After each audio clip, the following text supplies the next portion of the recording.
Please listen carefully.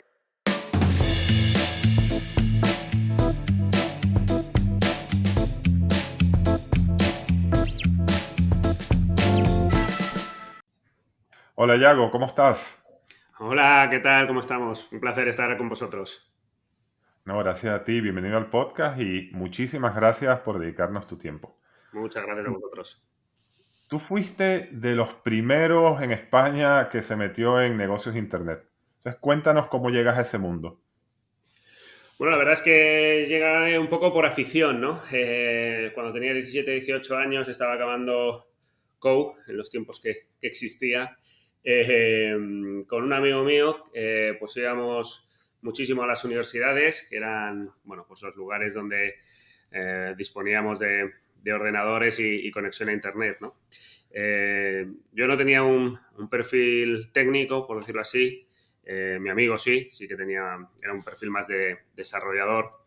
Y la verdad es que empezamos a trastear con Internet, a lanzar, pues bueno, cosas que se nos iban ocurriendo y hacer prueba-error, ¿no? A ver cómo funcionaba esa nueva tecnología que se estaba incorporando a nuestras vidas e intentando averiguar cómo iba a cambiarlas. Claro, pero esto era muy pronto, ¿no? Y mucha gente joven no se imagina los inicios del Internet, que básicamente era negocio de contenido. Entonces, cuéntanos un poco más, ¿qué se te ocurría hacer? ¿Qué productos hacíais? O sea, ¿con qué probabais? ¿Con qué trasteabais? Sí, la verdad es que era un Internet, pues el Internet 1.0, ¿no? Era muy plano, donde, bueno, pues casi era más un tablón donde tú comunicabas ciertos contenidos y, bueno, tenías cierta interacción con los usuarios a través quizás de comentarios, etcétera, pero poco más. La verdad es que nosotros lo que empezamos a ver es que la gente tenía mucha curiosidad, que había una cosa que iba a cambiarlo todo, que era también el tiempo real, ¿no? Poder subir información de cosas que estaban pasando justo en el momento y que, por tanto, la gente tenía muchísimo interés en conocer, bueno, pues distintos proyectos. Nosotros también estábamos mirando cosas que se hacían en otros países como Estados Unidos, ¿no? Donde aquello ya llevaba unos cuantos años y empezamos a lanzar proyectos pues, relacionados con ocio y contenido, básicamente, ¿no? Pues cosas que veíamos que estaban pasando, sucediendo en otros países, como te decía, pues desde portales de queja, por ejemplo, ¿no? Donde la gente hablaba sobre productos, sobre servicios, que no habían, bueno, pues tenido buenas experiencias y que eso era muy difícil de hacer masivo y que Internet te daba esa posibilidad, hasta otros proyectos mucho más tontos, ¿no? Pero que tuvieron mucho éxito, como una página web que vimos en Estados Unidos que directamente metiendo tu fecha de nacimiento te proyectaba tu fecha de muerte, ¿no? Con todo muy random, muy aleatorio, pero que tenía un montón de tráfico y de visitas. Hicimos algo así parecido aquí nosotros en España, un poco más complejo. Bueno, pues a través de con un cuestionario y una voz tenebrosa al final, etcétera, pues bueno, una película de miedo, pero en Internet. Y la verdad que tuvimos mucho éxito con esa página web y sumado al resto de proyectos que teníamos, que eran alrededor de 10, pues bueno, fuimos construyendo una plataforma publicitaria sobre la que pudimos levantar un modelo de generación de ingresos, ¿no? Esto es interesante, ¿no? Porque esto suena muy lúdico, pero bueno, era lo que había. Y quizás recuerdo un poco cuando empezó Facebook, quizás en la segunda ola, que también había muchos de estos tipos, ¿no? ¿En qué países has estado? Pero bueno, eran los momentos. Entonces, por ejemplo, este tema que tú metías tu fecha de nacimiento y había como todo un tema de contenido de terror y te decía tu fecha de fallecimiento. ¿Esto cómo hacías negocio? ¿Cómo se comercializaba? Bueno, al final todas estas páginas que teníamos construíamos, lo que queríamos era tener una herramienta de generación de tráfico, ¿no? El modelo publicitario era muy básico. Básicamente estabas vendiendo impresiones de banners a coste por impresión, básicamente, ¿no? O sea, cada vez que aparecía un banner, tú cobrabas una cantidad. Para que hagáis una idea, en los tiempos de cuando surgió Internet era mucho más caro estar publicitándose en Internet que la televisión, ¿no? Los precios que se pagaban eran muy altos, era CPM, coste por 1000 de impresiones. Y nosotros también teníamos patrocinadores que buscaban posiciones fijas y nos pagaban cantidades fijas. Y luego también, como generábamos una base de datos a través de todos los usuarios que teníamos, de todas las acciones e interacciones que íbamos teniendo con ellos, a través de email marketing, pues también la verdad conseguimos una fuente de ingresos muy interesante, ¿no? Todo eso hizo que nosotros, que teníamos por aquel entonces poco más de 20 años, pues empezáramos a generar unos ingresos muy relevantes para nosotros y que tuviéramos que tomar decisiones sobre esos ingresos, básicamente. Muy bien. Oye, entonces cuando empiezas ya a ganar, pues claro, también yo creo que todo el mundo sabía que se estaba ganando dinero con estas cosas, pero todo el mundo tenía la duda de, bueno, ¿y esto hasta dónde va a llegar, no? Porque como tú, eran cosas muy creativas, pero eran muy lúdicas, ¿no? Esto no tenía una funcionalidad eh, clara. Entonces, ¿en qué momento esto se convierte en un negocio más formal? ¿Cómo va evolucionando? Había dos cosas, ¿no? Para mí, que faltaba, que no había transaccionalidad en aquel Internet, ¿no? Como decíamos, un 1.0 muy plano. Y la segunda, que no había un modelo de negocio detrás que soportara eso, ¿no? Al final, los anunciantes que estaban pagando ese dinero no tenían retorno, era más bien una posición de branding y poco justificable muchas veces, ¿no?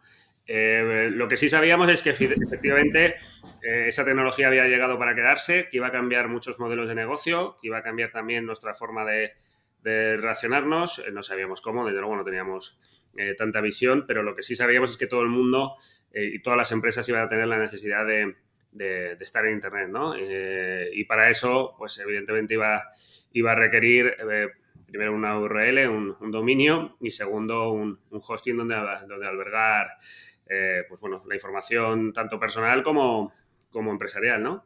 Y bueno, pues con la experiencia que habíamos adquirido de nuestra red de páginas, que recibía mucho tráfico, ya hemos tenido que cambiar la infraestructura muchísimas veces, pues decidimos construir un ISP, un hosting, ¿no? Donde con un registrador de dominios, a través del cual la gente pues pudiera tener acceso a ese registro de dominios y a la infraestructura necesaria para albergar su página web, su correo electrónico, etcétera, ¿no? Y empezar realmente a trabajar sobre Internet.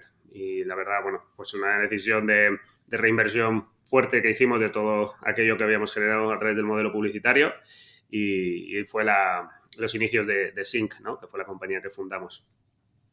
Infraestructura. Básicamente lo que tú dices, ¿no? Por si alguien no lo entendió, esto era muy pronto, todo el mundo sabía que iba a tener que estar en Internet, las compañías no tenían páginas web y todo eso había que alojarlo, ¿no? Lo que hoy en día se llama la nube. Entonces, en esa época se llamaba el hosting. O sea, pero era un negocio tenías que tener cachivaches, ¿no? Cables, servidores, etcétera. Y esto era un buen negocio en aquella época, o sea, funcionó bien. Es un negocio muy bueno porque básicamente lo que hacías, el hosting más conocido era el alojamiento compartido, donde tú en servidores, para haceros una idea, eran como ordenadores, ¿no? Especializados para ese servicio, pero al final ordenadores donde la gente iba comprando un espacio y un ancho de banda para su alojamiento, ¿no? Entonces, al ser un espacio compartido, pues bueno, aprovechabas, bueno, pues que al final tú vendías 2 veces la capacidad a lo mejor que tenías en el servidor, tanto de ancho de banda como de espacio, porque sabías efectivamente que la gente no usa su espacio y la gente no, esto sigue pasando, ¿eh? Y la gente no usa su ancho de banda, ¿no? Con lo cual, bueno, pues podías sobredimensionar la capacidad que tenías, ¿no? Infradimensionar en el caso de los servidores. Al final tenías también un working capital muy bueno porque tú cobrabas lo más normal un año por adelantado. Era una recurrencia muy importante porque los clientes tenían pues un lifetime value muy bueno porque estaban muchos años contigo y bueno, al principio tampoco había muchísima competencia, ¿no? Con lo cual, bueno, pues en el momento en que nacimos enseguida empezamos a coger una atracción muy interesante y nos sirvió de base de recurrencia de ingresos y de cash cow, ¿no? Para luego trabajar en otras ideas locas que teníamos. Ok. Oye, mira, hace unas semanas estuvo en el podcast en Econor, que estuvo más o menos, no sé si lo conocías en la época, ¿no? Sí, sí, nos Pero, conocimos desde, bueno, hace 20 años, quizás 18 años, pero hace muchos años, sí, éramos competencia, porque la verdad es que a pesar de competir en el mismo mercado, nos llevábamos muy bien y nos seguimos llevando muy bien. Bien, pues, y él contó un poco también este negocio, un poco más por encima, pero y él vendió, ¿no? Entonces, y tú también vendiste, ¿no? Entonces parecía que tú vendiste en el 2011, o sea, después de varios años, igual que él. Parece que todos como que hicieron ese crecimiento y después vendieron. Entonces, ¿cuál era el racional para vender? Pues si este era un negocio, como tú dices, bueno, que era un cash cow, que daba buenos dividendos, ¿por qué vendéis? O bueno, en tu caso, ¿por qué vendes tú, no? Yo hablo de lo mío, ¿no? Bueno, dos factores principales, ¿no? Nosotros nacimos en una época, como te decía, de poca competencia. Había competencia, había jugadores muy buenos, pero sobre todo nacionales. Y en ese momento, en 2010-2011, empieza a haber una llegada de jugadores internacionales muy relevantes, ¿no? Con capacidad para afrontar ese mercado, bueno, pues incluso a pérdidas, ¿no? Y luego había un cambio de tecnología muy relevante con el tema de virtualización, cloud computing, etcétera, ¿no? Con lo que nos obligaba a nosotros también a hacer una inversión muy fuerte en tecnología para poder pues bueno, competir en esas circunstancias que se estaban complicando. Entonces, bueno, habíamos recibido varias ofertas durante todos estos años a las que habíamos dicho que no, pero ante, bueno, pues ante lo que venía y esas decisiones que teníamos que tomar, pues decidimos desinvertir de ese área para poder afrontar con esos recursos, pues bueno, océanos que veíamos un poco más azules que el que teníamos ahora mismo delante, ¿no? Sí. Bueno, yo creo que una buena decisión, ¿no? Porque yo creo que lo medio comentaste, pero lo que pasó al final es que esto Google, Amazon, IBM se lo comieron todo, ¿no? De la manera como tú dijiste. Sí, sigue habiendo gente privada haciendo buenas cosas. De hecho, se siguen haciendo operaciones, digamos, de consolidación en el sector, pero es verdad que ya es mucho más complicado, ¿no? Porque la gente ya casi ni busca, ¿no? Se va a AWS y se monta su infraestructura ahí directamente porque le da la flexibilidad que necesita, el precio que necesita y no se vuelve muy loco porque sabe que el riesgo que tienen ahí de infraestructura es muy, muy bajo. Entonces, bueno, no sé si fue la correcta o no en cuanto al modelo, lo que sí que sé es que hemos sido capaces de hacer una desinversión que nos ha permitido hacer algo más grande, ¿no? Y por tanto yo estoy satisfecho con esa decisión que tomamos. Ok. Oye, yo sé que los números de la operación son privadas, pero imagino que fue una buena entrada de capital. Entonces, ¿cómo se vive a nivel personal una entrada de capital en tu primer startup, ¿no? O sea, hay muchos emprendedores que les toma tres o cuatro o que nunca llegan, ¿no? Tú como que conseguiste la buena idea, la desarrollaste bien y tuviste un éxito. Entonces, ¿esto cómo lo viviste? ¿Cómo te cambió? ¿Cómo es eso? Que de pronto te entre un cheque así. Bueno, pasaron dos cosas, ¿no? Que para mí fueron relevantes. Una, nosotros justo antes de esa operación, en 2008, compramos los tres hermanos el 50% que tenía mi socio. Bueno, pues porque tuvimos una situación, lo que suele pasar con los años, de dos visiones distintas hacia dónde iba el mercado y lo que teníamos que hacer.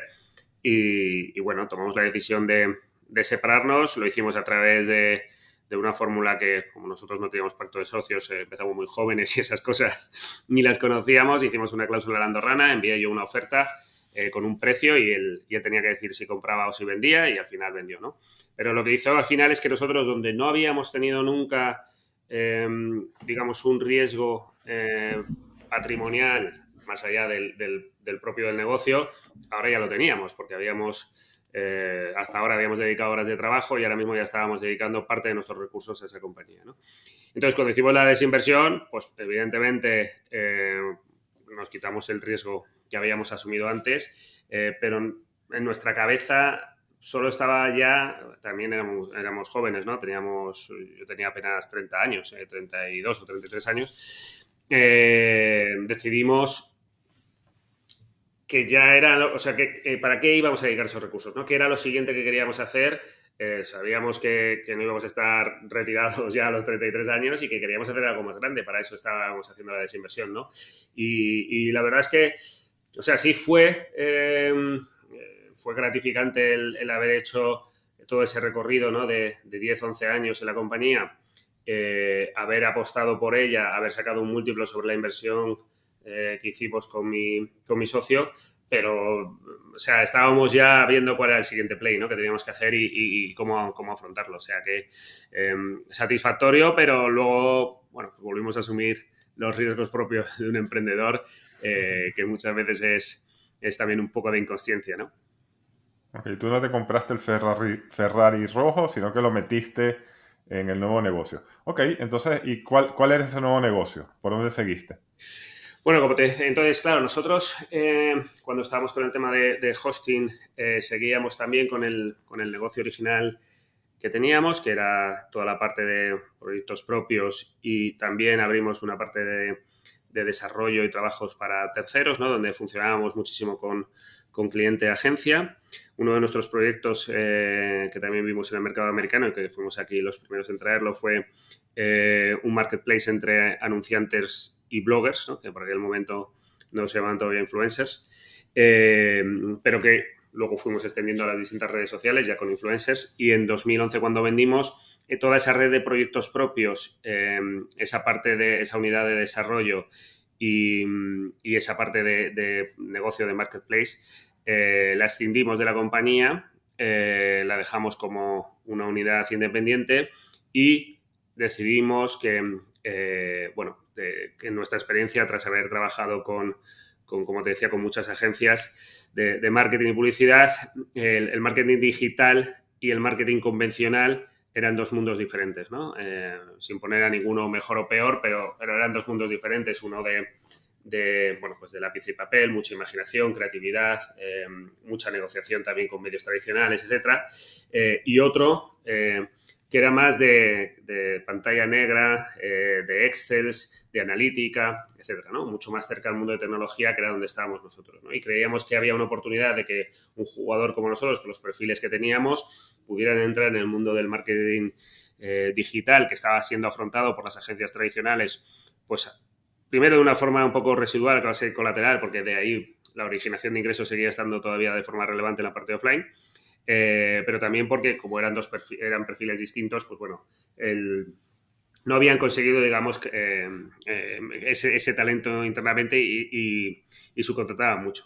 Así que decidimos afrontar el reto de dar un servicio integral de marketing digital y intentar cubrir pues la carencia que había en el mercado nosotros desde nuestro punto de vista de proveedor en este aspecto, ¿no?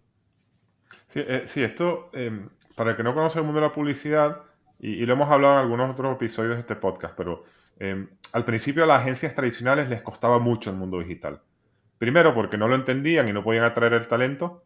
Y segundo, por algo que tú mencionaste muy de pasada, que es que realmente la facturación seguía estando en el tradicional.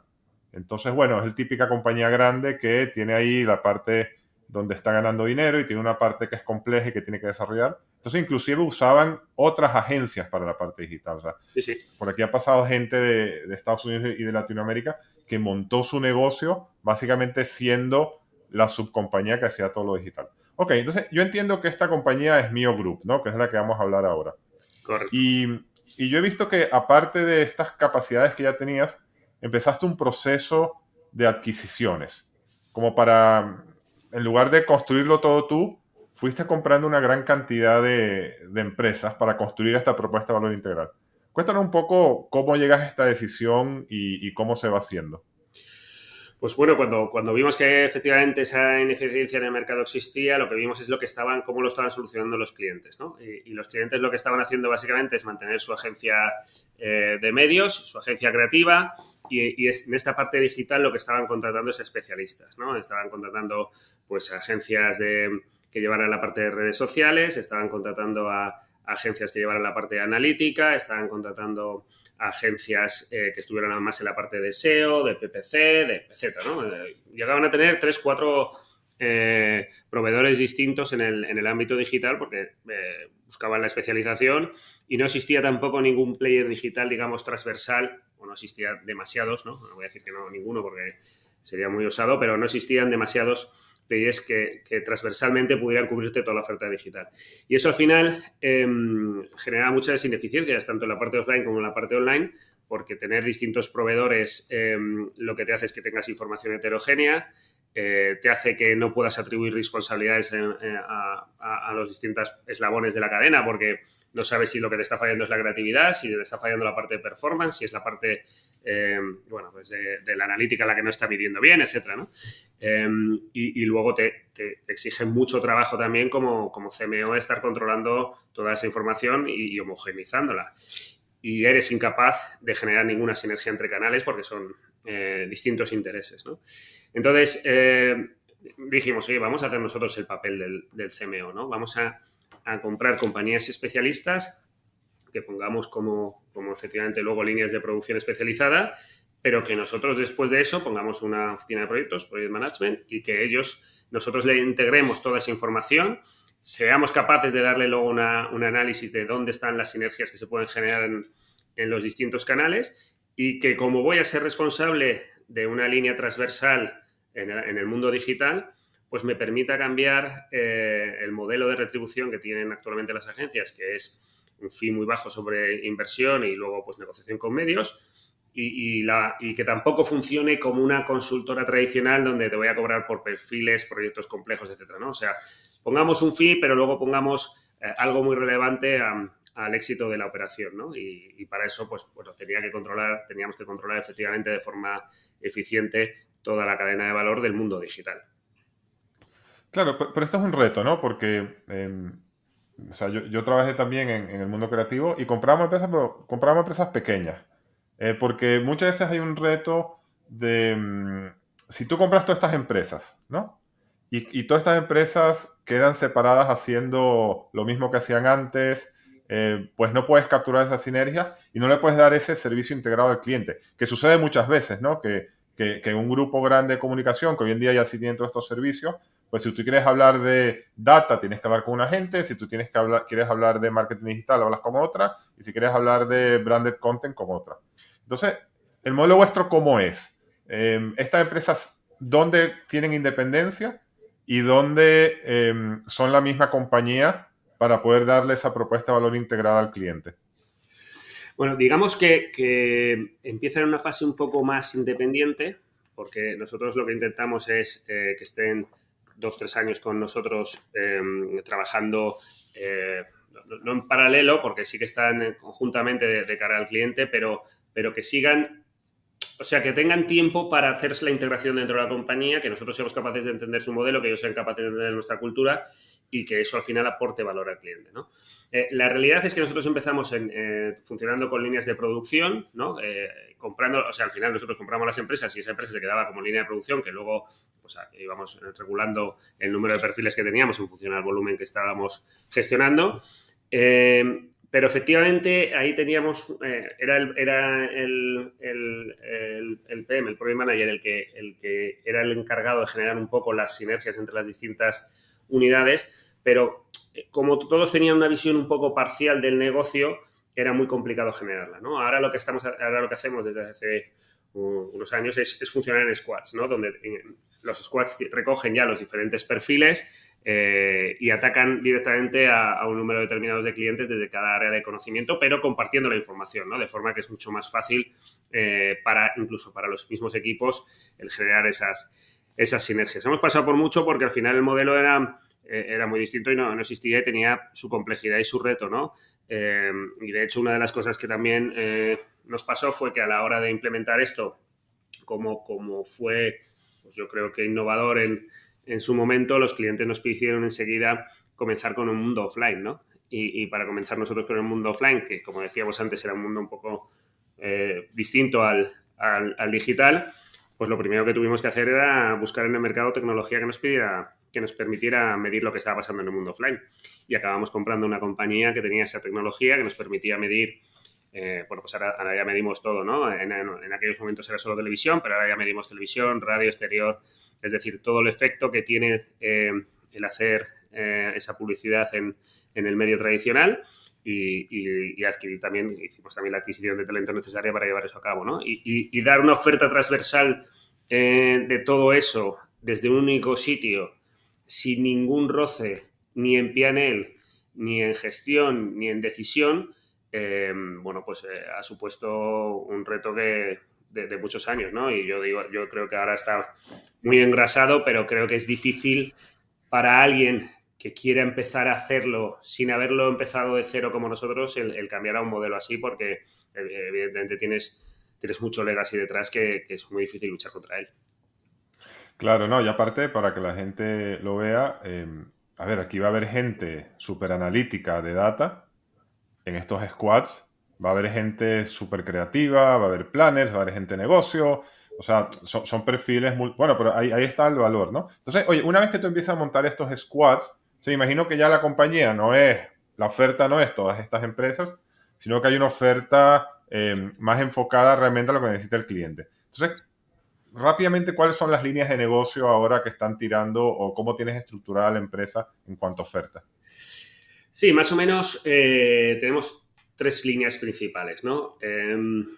Digamos, la parte de medios tradicional, agencia de medios tradicional, que eso incluye tanto la parte offline como la parte digital, de operación de campañas en las distintas plataformas como puede ser Google, Facebook, bueno, todo el área de display, medios digitales, etcétera, como el área de publicidad offline, etcétera, ¿no? Eso es un área donde ahí tenemos una compañía que es HMG, que es la compañía que engloba todos estos servicios. Otra compañía que está en el área de marca de contenido, ¿no? Estrategia de contenido, que es Voilà, que se engloba toda la parte que es creatividad, branded content, estrategia de marca, estudios de mercado, etcétera. Y luego la tercera pata que está más en el área de consultoría, ¿no?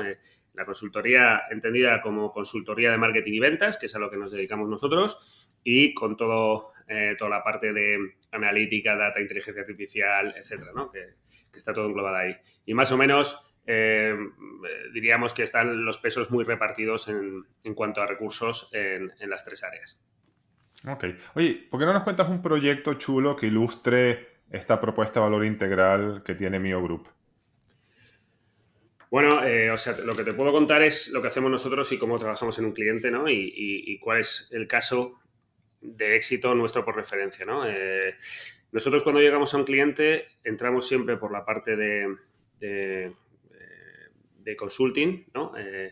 Llegamos a ver cuál es el estado de arte de ese cliente, cómo está operando, con qué ecosistema de proveedores, cuál es la estrategia de marketing que está llevando, si tiene un lanzamiento de producto nuevo, si no tiene un lanzamiento de producto nuevo, si está bien posicionado en el mercado. Bueno, hacemos una auditoría general donde al final lo que le proponemos es un plan, ¿no? Un plan de mejora en optimización en la parte de medios, en la parte comercial, la parte call center, bueno, todo el área que engloba de marketing a ventas, ¿no? Esa es nuestra área de actuación. Mm. Y sobre ese plan, pues bueno, muchas veces, en función de cómo tenga el ecosistema de proveedores, muchas veces solo estamos, digamos, como materia gris, dando inputs, analizando retornos, etcétera, y pensando en cómo optimizar ese negocio. Y entonces es el propio cliente el que activa a los proveedores a través de las indicaciones que hacemos, pero muchas veces también lo que nos ocurre es que el cliente pues nos dice, oye, a partir de este plan hay que realizar la ejecución, ¿no? Y ahí hemos hecho muchísimas cosas, desde crear, cambiar totalmente el modelo de negocio de un cliente porque él ya quería cambiarlo, quiero decir, no, nosotros no nos recomendamos cambiar, pero yo soy un broker y quiero ser un banco, que es una cosa que nos ha pasado. ¿Cuál va a ser, qué es el plan de marketing que debo hacer? ¿Cuáles son las inversiones, los retornos, etcétera, ¿no? Y la verdad es que la experiencia luego es muy satisfactoria en esto porque en la parte de consultoría no nos equivocamos mucho, o sea, lo solemos clavar. Ujú. Y luego toda la parte de ejecución, ¿no? Porque al final, oye, pues bueno, yo recuerdo que, por ejemplo, en la parte de restauración, un grupo muy relevante, cuando estuvieron con el COVID y tenían toda esa parte cerrada, nos pidieron lanzar toda la parte de delivery, ¿no? Y generar todo ese Mm. modelo que parece que es comida y que la base es la misma, pero bueno, no tiene nada que ver, ¿no? Los economies no tienen nada que ver, el modelo de comercial tampoco, Ujú. etcétera, ¿no? Y hemos hecho muchos proyectos muy interesantes de cosas retadoras que tenían los clientes, pero también de optimizaciones, directamente de una gestión pura de un cliente y cambiar cómo estaba afrontando su manera de comunicar y haciendo la ejecución de eso, ¿no? Sin contarte ningún caso en concreto porque no quiero personalizar ningún cliente. Al final lo que nosotros buscamos es ser un agente de cambio, ¿no? Cuando entramos y cuando salimos, si es que salimos, tiene que haber una diferencia, ¿no? Y que el cliente se haya transformado y que pase a ser más competitivo de lo que era cuando llegamos. Pero mira, el modelo consultoría en creatividad y sobre todo cuando vienes del mundo de agencia, tiene sus complicaciones, ¿no? Porque, por ejemplo, yo una época monté una empresa con el grupo de BDO que era de estrategia, de consultoría de marca, marketing, lo que tú comentabas de la primera fase de tu funnel, ¿no? Sí. Y en los grupos de comunicación, tanto los clientes como dentro del grupo, a veces estimaban que, oye, como yo te voy a comprar la campaña, yo te voy a comprar los medios, toda esta parte intelectual me la deberías dar gratis. Porque esto, antes los planners la daban de una cosa que no servía para nada, pero en teoría la daban gratis, ¿no? Llegaban, tu estrategia de marca es la siguiente, o tu plan de marketing debería ser el siguiente. Entonces, en vuestro caso, ¿lográis vender la consultoría o es un caballo de Troya que entra para después hacer todo una implantación, los medios, la parte de data, etcétera, etcétera? No, o sea, nosotros, como te decía, en la parte de consultoría podemos seguir con la ejecución o no seguir con la ejecución. Por lo tanto, nosotros nuestro trabajo no lo regalamos Ujú. y lo cobramos como lo que creemos que tenemos, que es materia gris, ¿no? Y además, pues bueno, yo creo que nuestros precios no son baratos precisamente. Entonces, en la parte de estrategia de marca, consultoría de marca, en la parte de más consultiva pura de acerca de marketing de ventas, etcétera, todo eso para mí tiene un precio y hay que ponérselo porque efectivamente eh, en el mundo agencia se está acostumbrado mucho a regalar las cosas porque al final la generación viene por otros lados, ¿no? Mm. Yo, para mí, hay una obligación que tenemos que tener todos en la cabeza y es que el cliente tiene que empezar a pagar por los servicios que damos porque es la única forma de que el cliente sea consciente del valor aportado, ¿no? Al final hay muchas veces un vacío entre lo que está haciendo la agencia, que no cobra, lo que recibe el cliente y el valor percibido por el Mm. cliente, ¿no? Y la única forma, primero, para saber que la agencia está haciendo bien su trabajo o la consultora, es que el cliente pague, porque si el cliente paga, va a tener el nivel de exigencia que requiere eso, y si nos está Sí, pagando, nos sigue pagando, es que estamos haciendo bien nuestro trabajo. Pero tiene que ser consciente que al final hay gente detrás haciendo eso, ¿no? Y dedicando tiempo y que eso no. Y que si no lo está pagando, es que la originación de ingresos viene por otro lado. Y es otra de las cosas que yo creo que tiene que cambiar en el sector, ¿no? Que es la opacidad mm, en esto. Pero que muchas veces, o sea, no es ni siquiera buscado por las agencias, sino que el cliente, por el mercado, de donde venimos, casi obliga a ello, ¿no? Yo en mi caso, bueno, en el caso de Mio Group, lo que intentamos es ser transparentes 100%. Y plantear, eso sí, un modelo de retribución pues, bueno, adecuada al valor que aportamos. sí, sí, así tiene que ser. Pero bueno, después la realidad de mercado, mira, yo me acuerdo hace unos años, cuando estaba yo en Profit, una empresa, que no voy a decir cuál es, del IBEX 35, que el pitch fue literalmente traernos el posicionamiento hecho de la marca, pues estoy hablando de una marca de estas que se ven por todos lados en España y en Latinoamérica. Y bueno, después el que traiga mejor posicionamiento ya le daré todo el desarrollo de la identidad visual. Y claro, los americanos flipaban, me decían, pero Joseph, o sea, olvídate de esto, vamos, vete a trabajar con los clientes que tienes en Suiza, y en Inglaterra y en Asia, porque esto no va. Entonces, bueno, es un poco educar al cliente y también que la agencia se ponga firme, ¿no? Y no regale el trabajo. Eso es. Oye, cuéntanos un poco las magnitudes de Mio Group y los planes que tienes a futuro. Bueno, pues no, más o menos el año pasado hemos hecho unos 75 millones de euros de facturación. Somos un poco más de 300 personas. Estamos en Madrid, Barcelona, Lisboa, Colombia, México y Estados Unidos, Miami. La idea que tenemos es un poco, bueno, seguir por dos vías, ¿no? La parte internacional, que tiene un equipo dedicado para ello, ¿no? Que están haciendo un trabajo muy bueno en los distintos mercados en los que estamos.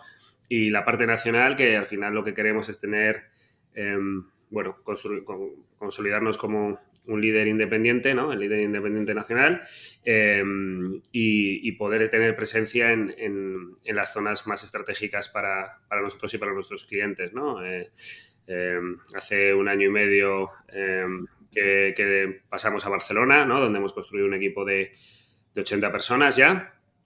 Y ahora la idea, bueno, pues seguir afrontando ese crecimiento también geográfico en áreas que creemos que tienen clientes donde nosotros podemos encajar, ¿no? Porque como te contaba un poco antes, no estamos en el mundo puro B2C como es en la agencia tradicional, sino que con la parte de consultoría también trabajamos mucho B2B y por tanto hay zonas también muy interesantes para nosotros, como podría ser Norte de España, País Vasco, el Levante, Ujú. incluso Málaga, ¿no? Con toda la expansión de las startups, mundo tecnológico, etcétera, ¿no? Y en esa lucha lo que vamos a seguir intentando es adquirir las capacidades que mejor bueno, nos hagan competir, que nos pongan a la vanguardia y que nos den la velocidad de mercado que necesitamos nosotros y nuestros clientes, básicamente. Ok. Oye, antes de cerrar esta parte de mi Group, a mí me llamó la atención que esta es una empresa cotizada, ¿no? Y bueno, yo te digo, yo como estuve en este mundo, nuestra empresa era un poco más grande, pero no, el tema de cotizar como que no lo queríamos, ¿no? O sea, siempre veíamos como otras opciones de financiación. Entonces, cuéntame un poco el racional de ser cotizada, o cómo llegaste a esta idea y por qué. Sí, bueno, hay varias cosas, ¿no? Nosotros, al final, como te conté al principio, hemos dedicado aquí buena parte de nuestros recursos, bueno, pues los generados durante todos estos años, que siempre ha sido una compañía eh, con beneficios, ¿no? Y que por tanto hemos reinvertido buena parte de ellos, como los originados con la venta de Sync, ¿no?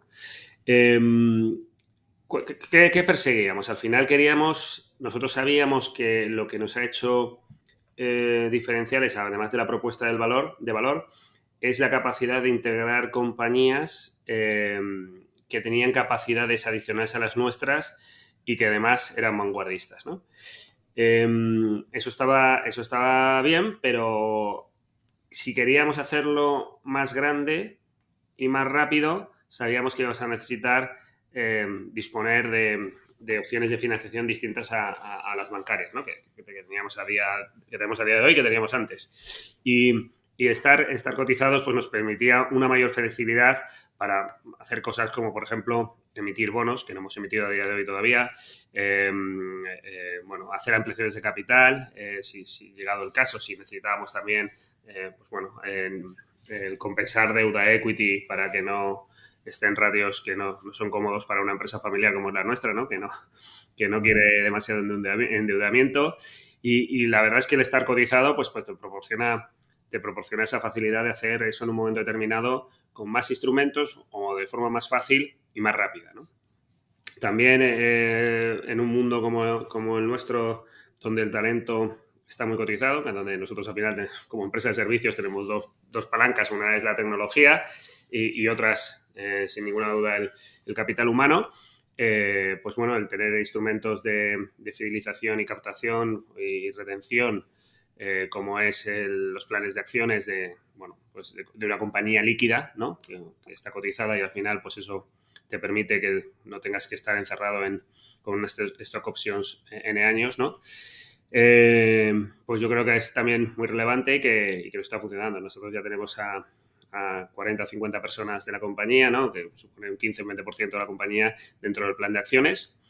Y luego también, y no por ser lo último es menos importante, porque yo creo que nos ha funcionado muy bien, es que al final, con el crecimiento, pues cada vez hemos ido, lógicamente, a clientes corporativos más grandes, ¿no?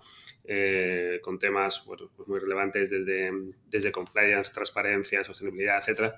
Y el estar cotizado, al final, bueno, pues nosotros ya desde siempre hemos sido muy escrupulosos con esto, pero es verdad que ahora incluso es más transparente, ¿no? Porque tenemos que aportar información al mercado de forma periódica, semestral. Por lo tanto, tenemos a Price Mm. validando todo lo que hacemos y además, bueno, pues quiero decir, esa notoriedad de mercado también de estar cotizado en BM Growth, pues la verdad es que nos ha ayudado mucho a todos los procesos comerciales que hemos llevado a cabo, ¿no? Muy bien. Pues yo creo que queda claro. Oye, quisiera hablar rápidamente de tu faceta de inversión, porque entiendo que también inviertes, tienes un fondo. Cuéntanos un poco qué es lo que tienes y cuál es vuestra tesis de inversión. Sí, bueno, pues digamos que con la parte de patrimonio que no hemos invertido en Mio Group lo hemos hecho en la parte de startups, ¿no? Tenemos un vehículo compartido con un socio al 50%, que es Ángela Sin, que es un emprendedor en serie, yo creo que el mejor de España, desde mi punto de vista. Y desde ahí, desde hace 10 años más o menos, 11 años, pues estamos construyendo una cartera tanto de participadas tecnológicas como de fondos de Venture Capital, ¿no? El modelo al final, nosotros empezamos invirtiendo, bueno, pues por nuestro lado, captando deal flow en distintas organizaciones que hemos estado, como por ejemplo Seed Rocket, ¿no? Que nos llevaba un deal flow muy bueno y a partir de ahí, pues construyendo una cartera, pues poquito a poquito, ¿no? Es verdad que hemos aprendido que hay ciertos problemas porque cuando empiezas tienes una selección negativa de proyectos porque al final recibes los que están en el día a día, los fondos, los inversores más relevantes están diciendo que no. Esos son los que te caen para ti, ¿no? En ese panel de selección. Y bueno, pues evidentemente pues costó es casi una campaña aunque tú no lo sepas, es una campaña de marketing, ¿no? El estar invirtiendo en proyectos, pues eso te va diciendo subir en ese funnel para que vayas accediendo un poco a la masa de proyectos más relevante y la mejor. Hemos aprendido también que nos simplificamos mucho la vida cuando coinvertimos con esos fondos, ¿no? Y por eso tenemos tantas inversiones en tantos fondos españoles con los que coinvertimos. Normalmente el 80% de nuestras inversiones siempre está coinvertida con alguno de estos fondos y el resto, bueno, pues lo hacemos nosotros porque llegamos quizás a una fase un poco más temprana de lo que pueden entrar los fondos, pero yo creo que el modelo funciona muy bien, el de coinversión. Yo a la gente que está empezando siempre le recomiendo el invertir en alguno de los fondos que tenemos, que al final son todos ex emprendedores, ¿no? Gente que sabe mucho, que ha tenido su éxito y que tiene mucha conexión con el mundo emprendedor y a partir de ahí realizar ciertas conversiones con ellos en ciertos proyectos y eso yo creo que es una manera magnífica de empezar a invertir en el mundo de la tecnología. Oye, ¿y qué inversiones así has hecho de esas que escuchamos, que salen, bueno, que uno no sabe, ¿no? Porque mire, el otro día le decía a uno que estuvo en el podcast, el de Payflow, que salió en el Forbes 30 Under 30, le dije, mira, cuidado con el Forbes Under 30, que ahí estuvo Elizabeth Holmes, ¿no? Y en la portada. Pero bueno, ¿en qué empresas de estas startups que están yendo bastante bien has invertido? Que nos puedas comentar. Bueno, a mí tengo algunas, ¿no? Que son relevantes, digamos, son relevantes por la parte del capital que hemos invertido, ¿no? Porcentual, pero también por el retorno que tenemos ahí. Pues, por ejemplo, Indexa Capital, yo creo que es una compañía de gente de un equipo súper senior, haciendo las cosas súper bien, sin grandes necesidades de capital, de hecho, casi lo justo regulatorio, y que, bueno, pues que ahora mismo están cotizando, no sé si a 170, 180 millones, ¿no? Es un trabajo muy bueno y la verdad es que, bueno, pues con muchísima suerte de poder haber invertido ahí desde el primer día, ¿no? Es una suerte y un lujo de equipo. Por ejemplo, tengo otra que a mí me gusta mucho que se llama Nantec, que está en el mundo de la sostenibilidad. Ellos tienen una tecnología a través de grafeno que lo que hace es transformar el plástico en combustible de una forma mucho más eficiente. Y yo soy un apasionado tanto o sea, por dos temas, ¿no? Porque creo mucho en ello, pero también porque yo creo que hay una ola muy relevante aquí. Y luego, pues algún exit esas son compañías actuales del portfolio, pues alguna compañía de la que hemos salido con buenos retornos, por ejemplo, es We Are Knitters, ¿no? Una compañía que hacía punto, Muy ¿no? curioso, ¿no? Sí. Ovillos, ¿no? Hacen ovillos de punto. Ovillos de punto, eso es. Hay un podcast de ellos, de ITNIC, muy interesante que recomiendo. Aparte, Pepita se llama ella, ¿no? Se llaman Pepita y Alberto, sí. Sí. Lo cuenta con mucha pasión ella, muy bien. Y la verdad es que, bueno, cuando lo vimos la primera vez nos quedamos alucinados porque ya estaban vendiendo, no sé si 20.000 o 30.000 euros al mes en ovillos, ¿no? Y me llamó mucho la atención, pero bueno, ya han pasado a vender más de 10 millones de euros, ¿no? O sea, es una compañía increíble y estando en muchos países. Y luego Holded también nos ha ido bien, o sea, hay compañías en el portfolio que hemos tenido buenas Muy salidas, bien. bueno, pues disfrutando de, bueno, pues de animar un poco un sector que yo creo que tiene que ser transformador, ¿no? Sí. Oye, y me contaba aquí Javier Torremocha de Equivo que él pasó de Factorial, ¿no? Y que bueno, se arrepiente. ¿Tú has pasado de alguna que después dices, oh, aquí debía haber invertido? Bueno, seguramente me ha pasado muchísimas veces, ¿no? Pero si te digo la verdad, me he arrepentido más veces de no haber vendido que de no haber invertido, ¿no? Me ha pasado mucho más Ok, veces el estar en compañías, el haber tenido oportunidades de salir en algún secundario y no haberlo hecho, ¿no? Eso ha sido quizás más doloroso que el haber perdido la oportunidad de invertir en no sé dónde, ¿no? Sin hablar de nadie en concreto.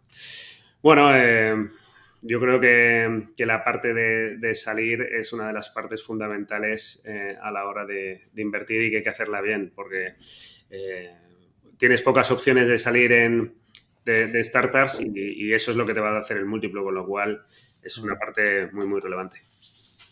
muy bien.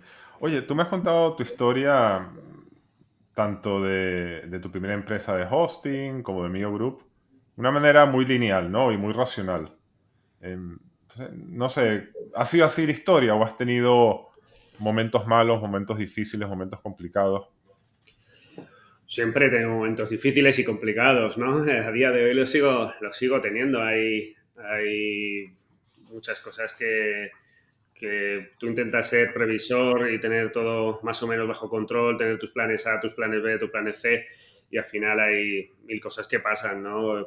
Desde el COVID, que con la tragedia que fue, pues a nuestros clientes les afectó muchísimo y por ende a nosotros, y tuvimos que tomar pues decisiones, ¿no? Y la decisión que nosotros tomamos fue todos esos meses sangrar y perder dinero mientras pudiéramos, porque creíamos que nuestro principal activo, y seguimos creyéndolo, es el capital humano y que lo que habíamos construido no podíamos destrozarlo, por mucho que estuviera mal la cosa. Creíamos que iba a ser algo transitorio, no sabemos de cuánto tiempo, pero que mientras podíamos aguantar, pues íbamos a aguantar, pero fue una situación difícil, donde además fuimos muy transparentes con toda la gente, indicando, pues, oye, las pérdidas que estábamos teniendo por tomar esas medidas, ¿no? Y que, oye, teníamos N plazo para que si la cosa no se arreglaba, pues tuviéramos que tomar medidas. Afortunadamente, la verdad es que aguantamos y luego hicimos un año que incluso generamos un beneficio importante, ¿no? Porque se reactivó muy rápido, sobre todo la parte digital. Eh, pero también, bueno, en el momento de separación con mi socio en 2008, donde yo era mucho más joven y tenía mucha más incertidumbre y tal, pues también fue un momento complicado porque al final, pues entre los tres hermanos hicimos una inversión relevante y yo me sentía responsable de esa inversión y bueno, pues también tuve la suerte un poco de que pudiera acabar bien, pero son momentos en los que tienes que tomar decisiones y, bueno, pues si te equivocas has podido equivocarte de una forma trágica, ¿no? O sea que no, Sí, que hay que intentar saber que en cualquier momento las circunstancias cambian y que no todo lo tienes controlado y por tanto, pues bueno, uno tiene que trabajar sabiendo que hay que actuar responsablemente y como uno sienta en cada momento, pero con mucho respeto a no quedarte instaurado en una posición que sabes que no dura siempre. muy bien. Oye, Yago, muchísimas gracias por estar en el podcast y contarnos tu historia. Muy interesante, la verdad. Y bueno, te seguiremos a ver cómo evoluciona Mio Group. Muchas Así que gracias. nada, gracias por estar aquí. Gracias a vosotros, de verdad, un placer. Oye, para terminar, tú indudablemente has tenido una carrera exitosa. ¿Tú crees que ese éxito se debe a que tú tienes un talento innato, a que has trabajado muy duro o has tenido suerte? Bueno, pues yo aquí te respondería como Picasso, ¿no? Que la suerte te pilla trabajando. O sea que nada, no. Yo creo que es verdad que hay factores de coincidencia, de suerte y que pasan y suceden vamos, sin ninguna duda en mi vida lo he sabido, ¿eh? pero bueno, pues he tenido suerte también de poder estar en el momento y en el sitio adecuado y yo creo que eso también hay una parte personal que es evidente bueno, pues hay que estar comprometido con lo que uno cree y a partir de ahí, pues esperar y desear que las cosas nos vengan con un poquito de fortuna.